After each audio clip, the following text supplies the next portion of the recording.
ఆదికాండము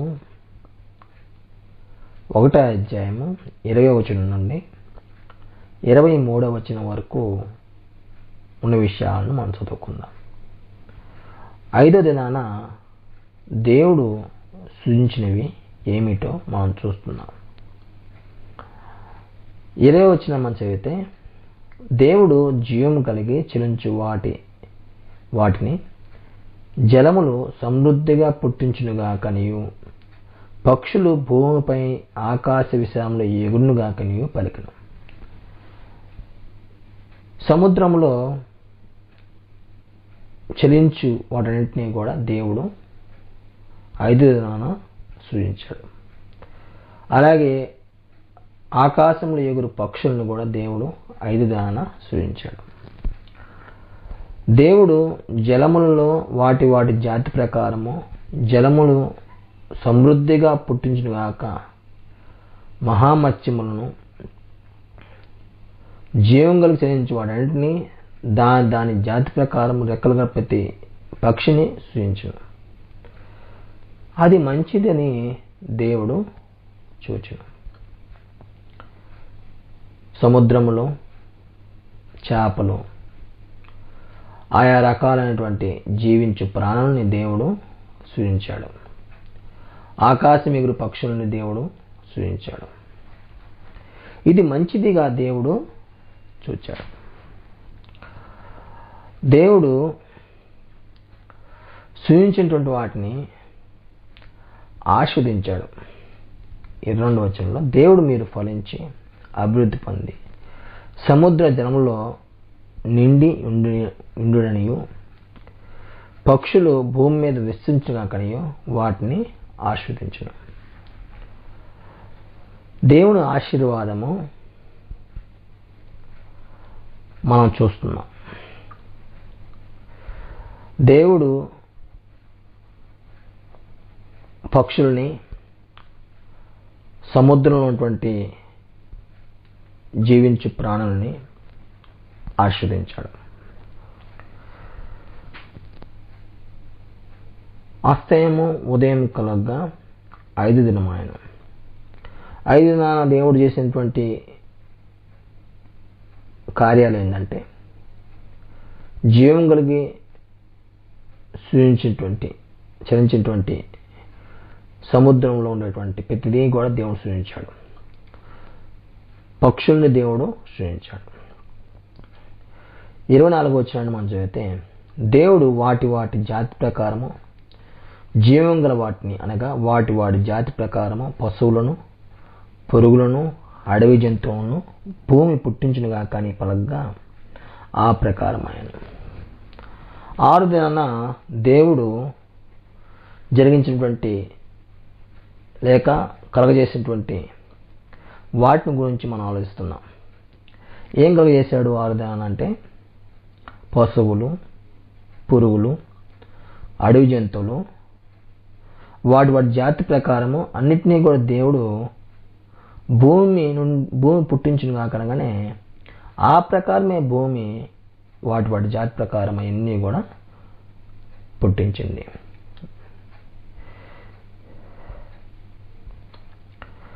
దేవుడు సెలవిచ్చిన మాట ఏది కూడా జరక్క మాందు. ఆయన అంత శక్తిమంతుడు. ఆయన శక్తిని గురించి మనము బాగా ఆలోచించగలగాలి. మనల్ని సృష్టించక ముందే మన అవసరతలు ఏందో దేవుడు ఎరిగి వాటన్నిటినీ కూడా దేవుడు సృష్టించడం అనేది ఆయన మనసు ఎంత ఉన్నతమైందో మనం గుర్తించేట్లుగా చేస్తుంది. ఆయన మానవుల పట్ల ఉన్నటువంటి ప్రేమ ఎంత గొప్పదో తెలియజేస్తుంది. దేవుడు తన బిడ్డలకు, తన కుమారులకు ఈ భూమి మీద వారి అవసరతలు ఏ విధంగా ఉంటాయో వాళ్ళు తీర్చుకోవడానికి, సంతృప్తిపరచడానికి కావలసినటువంటి మేలైనటువంటి, మంచిదైనటువంటి, శ్రేష్టమైనది దేవుడు సృష్టిలో అమరుస్తున్నాడు. 25వ వచనంలో మనం చదివితే, దేవుడు ఆయా జాతుల ప్రకారము అడవి జంతువులను, ఆయా జాతుల ప్రకారము పశువులను, ఆయా జాతుల ప్రకారము నేలను ప్రాకు ప్రతి పురుగును చేసిన. అది మంచిదని దేవుడు చూసిన. కాబట్టి దేవుడు అడవి జంతువులు, పశువులు, నేలను ప్రాకు పురుగులు కూడా దేవుడు కలుగజేశాడు. 26వ వచనంలో, దేవుడు మన స్వరూపమందు మన పోలిక చొప్పున నరులను చేయుదము. వారు సముద్ర చేపలను, ఆకాశ పక్షులను, పశువులను, సమస్త భూమి మీద ప్రాకు ప్రతి జంతువులను ఏలుగాకని పలికను. కాబట్టి మన స్వరూపము, మన పోలిక, నరులు సూచించబడేటువంటి స్థితి గురించి దేవుడు తెలియపరుస్తున్నాడు. మానవులు దేవుని స్వరూపంలో సృష్టింపబడుతున్నారు. దేవుడు తన కుమారులుగా ఉండటానికి మానవుల్ని సృష్టిస్తున్నాడు. వారికి ఎంత ఉన్నతమైనటువంటి స్థాయిని ఇస్తున్నాడో దేవుడు ఇక్కడ అక్కడ ఉన్నటువంటి దేవుడు యేసు ప్రభువుతో పరిశుద్ధాత్మతో మన స్వరూపమందు మన పోలికలో నరులను చేయదము అనేటువంటి ఆ మాటను పలికినప్పుడు మనం గుర్తిస్తున్నాం. వారికి ఇచ్చేటువంటి గొప్ప స్థితి ఏంటంటే, ఏలుదురుగాక ఈ భూమి మీద ప్రతిదీ కూడా మానవుడు ఏలుతాడు. అది దేవుని యొక్క ఆలోచనలో భాగమే ఉంది. 27వ వచనంలో, దేవుడు తన స్వరూపమందు నరుని సృజించును, దేవుని స్వరూపమందు వారిని సృజించును. ఈ భూమి మీద సృష్టింపబడుతున్న ప్రతి వ్యక్తి దేవుని స్వరూపంలో సృష్టింపబడుతున్నాడు. దేవుని యొక్క స్వరూపంలో ఆ వ్యక్తి ఈ భూమి మీద తల్లి గర్భం నుండి బయటకు వస్తున్నాడు. దేవుడు ఏమై ఉన్నాడో మనము అదే ఉండాలని దేవుని యొక్క ఆకాంక్ష.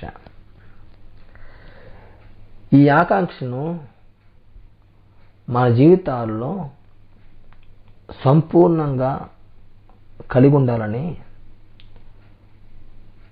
దాని యొక్క ఉద్దేశానికి అనుగుణంగా బతకాలని దేవుడు కోరుకుంటున్నాడు. స్త్రీని పురుషునిగా వారిని సృజించాడు. దేవుడు వారిని ఆస్వాదించి స్త్రీని పురుషుని ఆస్వాదించాడు. దేవుడు, మీరు ఫలించి అభివృద్ధి పొంది విస్తరించి భూమిని నిండించి దాన్ని లోపరుచుకోండి. ఇప్పుడు మానవుడికి, స్త్రీకి, పురుషునికి మీరు ఫలించండి, అభివృద్ధి చెంది ఈ భూమి అంతటిని లోపరుచుకోండి అని చెప్పాడు. సముద్ర చేపలను, ఆకాశ పక్షులను, భూమి మీద పాకు ప్రతి జీవిని ఏలుడి అని చెప్పాడు. దేవుడు ఇదిగో భూమి మీద విత్తనమునిచ్చు ప్రతి చెట్టును, విత్తనమిచ్చు వృక్షఫలములను ప్రతి వృక్షమును మీకు ఇచ్చున్నాను, అవి మీకు ఆహారం అవుతాయి. ఇక్కడ రెండు సహజ వాంఛల గురించి మనం తెలుసుకోవాలి. మీరు ఫలించి అభివృద్ధి పొంది విస్తరించి భూమిని నిండించి అనే మాటను మనం చదివినప్పుడు, దేవుడు స్త్రీ పురుషుల యొక్క దాంపత్యం ద్వారా ఈ సృష్టిలో అనేక మంది మనుషులు తయారవటం అనేది దేవుని యొక్క ఆలోచన ఉంది. దేవుడు మానవునికి లైంగిక కోరికను ఇచ్చాడు. ఈ శరీరంలో ఉండగానే ఈ కోరిక తృప్తిపరుచుకుంటాం. ఈ శరీరం విడిచిపెట్టిన తర్వాత ఈ కోరిక అనేది తృప్తిపరిచే పరిస్థితి ఉండదు, ఎందుకంటే శరీరం ఉండదు కాబట్టి. అలాగే మరో కోరిక ఏంటంటే ఆకలి. దేవుడు అవి మీకు ఆహారమును అని చెప్పాడు. అంటే ప్రతి చెట్టు, భూమి మీద విత్తనమిచ్చు ప్రతి చెట్టు, విత్తనమిచ్చు వృక్షఫలములు ప్రతి వృక్షమును మీకు ఇచ్చి ఉన్నాను, అవి మీకు ఆహారం అవుతాయి. దేవుడు మన శరీరంలో, మన ఆత్మలో ఉండగా ఆకలితో మనం జీవిస్తాము. ఈ ఆకలి కొరకు మనము తృప్తిపరచబడినట్లుగా దేవుడు ముందుగానే దానికి అవసరమైనటువంటి ఆహార వస్తువులను ఏర్పాటు చేశాడు. భూమి మీద నుండి జంతువులన్నింటికి, ఆకాశ పక్షులన్నింటికి, భూమి మీద పాకు జీవులకు పచ్చని చెట్లన్నీ ఆహారమును. కాబట్టి భూమి మీద జంతువులన్నీ కూడా మొదటిగా మానవుడు సైతం కూడా శాకాహారి, మాంసాహారి కాడు. ప్రతి జంతువు శాకాహారి. దేవుడు తాను చేసిన యావత్తు చూసినప్పుడు చాలా మంచిది. దేవుడు 6 దినాలు చేసినటువంటి ఈ సృష్టి అంతటి యావత్తులో చాలా మంచిదిగా ఆయన మనసుకు తోచింది. ఆయన చేసిన పని అంతటిలో మంచిదే నిర్ణయించాడు, మంచినే జరిగించాడు. మానవుల యొక్క మేలు కొరకు సమస్తము దేవుడు జరిగిస్తూ ఉన్నాడు. అందుచేత దేవుడు చేసినంతే కూడా మంచిది, చాలా మంచిదిగా మన జీవితంలో మన కొరకు చేసినటువంటి పని. అంటే సృష్టికి ముందే దేవుని యొక్క ఉద్దేశాన్ని బట్టి దేవుడు మానవునికి ఏది అవసరమైందో అంతటినీ కూడా దేవుడు ప్రేమ చేత ఏర్పాటు చేశాడు ఈ సృష్టిలో. అది చాలా మంచిదిగా ఏర్పాటు చేశాడు. మానవులమైనటువంటి మనము దేవుణ్ణి ఎంత అర్థం చేసుకుంటామో అంతగా మనము దేవుణ్ణి ఎరిగి బ్రతకగలము. ఆయన్ని గురించినటువంటి వాస్తవమును ఆలోచించగలగాలి, జ్ఞానంతో నేర్చుకోగలగాలి. ఎందుకంటే దేవుడు మన పట్ల ప్రేమ మనము ఆయన పట్ల చూపించే స్థితిలో మనం ఉంటున్నామా అంటే మనం లేము. కారణం ఏంటంటే ఆయన మన కొరకు, మన భవిష్యత్తు కొరకు, మన యొక్క అవసరతల కొరకు ఎంతో ఉన్నతంగా ఆలోచించాడు. శ్రేష్టమైంది ఇచ్చాడు, శ్రేష్టమైంది మనకి ఇవ్వాలని నిర్ణయించుకున్నాడు. దేవుడికి మనము శ్రేష్టమని ఇవ్వడానికి ఎక్కువసార్లు సందేహపడతాం, ఇవ్వడానికి మనసు రాదు. కానీ దేవుడు మనకైతే శ్రేష్టమైంది ఇస్తున్నాడు. శ్రేష్టమైంది ఇవ్వటం అనేది ఆయనకున్నటువంటి గొప్ప స్వభావము. మనకి లేనిది ఏంటంటే ఆ స్వభావం. మనం శ్రేష్టమైంది ఎవరికి ఇవ్వము, మనమే అనుభవించాలని కోరుకుంటాం. దేవుడు అలాంటి వ్యక్తి కాదు. ఆయన శ్రేష్టమైంది మనకి ఇస్తున్నాడు. మనము కూడా దేవుడికి శ్రేష్టమైంది ఇవ్వాలి. మన దగ్గర ఉన్నటువంటిది శ్రేష్టమైంది ఇతరులతో కూడా వాళ్ళు పొందేట్లుగా, వారు ఆ శ్రేష్టమైనది వారికి కూడా ఇవ్వగలిగినట్లుగా మంచి మనసును మనం కూడా దేవుడి మనసు కలిగి ఉండేట్లుగా జీవించగలగాలి. కాబట్టి 6 దినాలు దేవుడు చేసేటువంటి సృష్టిని గురించి మనము ఈ సమయమందు ఆలోచన చేశాం. దాంట్లో దేవుని గురించి మనము ఆలోచించిన విషయం ఏంటంటే దేవుడు నిత్యుడు, దేవుడు మంచినే నిర్ణయిస్తాడు మన జీవితాల్లో. దేవుడు శక్తిమంతుడు. భూమి సముద్రము వాటి వాటి జాతుల ప్రకారము భూమి మీద జంతువులను జీవించు ప్రాణుల్ని ఇచ్చాయి. దేవుడి మాటకి అవి లోబడ్డాయి.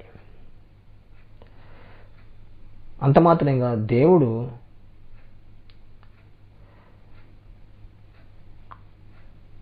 ఆయన స్వభావంలో మనం సృజించాడు, ఆయన పోలికలు మనం సృజించాడు. మనం ఆయన కుమారులుగా ఉండాలని, ఆయన పిల్లలుగా మనం ఉండాలని, ఆయన జగత్పునాది వేయబడక ముందే ఏర్పాటు చేసినటువంటి సంకల్పాన్ని బట్టి ఈ సృష్టిలో ఉన్నటువంటి ప్రతి వస్తువు మన కోసము, మన అవసరం కోసం శ్రేష్టమైనదిగా ఇస్తూ ఉన్నాడు. దేవుని గురించి ఆలోచించడమే మనము ఈ గ్రంథమంతట్లో నేర్చుకోవాల్సినటువంటి భాగమై ఉంది. ఇక్కడ ఆదికాండంలో మనం చదువుతున్నప్పుడు దేవుడు యొక్క స్వభావం ఏంటో, ఆయన మన పట్ల చూపుతున్నటువంటి ప్రేమ ఎంత గొప్పదో, ఆయన శక్తి ఎంత ఉన్నతమైందో, ఆయన మనం ఎరిగి బ్రతకటం వల్ల మనం పొందేటువంటి అనుభూతి ఏంటో, దానివల్ల మనం పొందేటువంటి విశ్వాస స్థితిగతులు ఏంటో మనం ఆలోచించగలగాలి. ఇదంతా కూడా మనకి మేలుకరమే, మనకి ఉన్నతమైందే. కాబట్టి ఈ విషయాలను మనము ఇంతవరకు నేర్చుకున్నందుకు దేవునికి కృతజ్ఞతలు.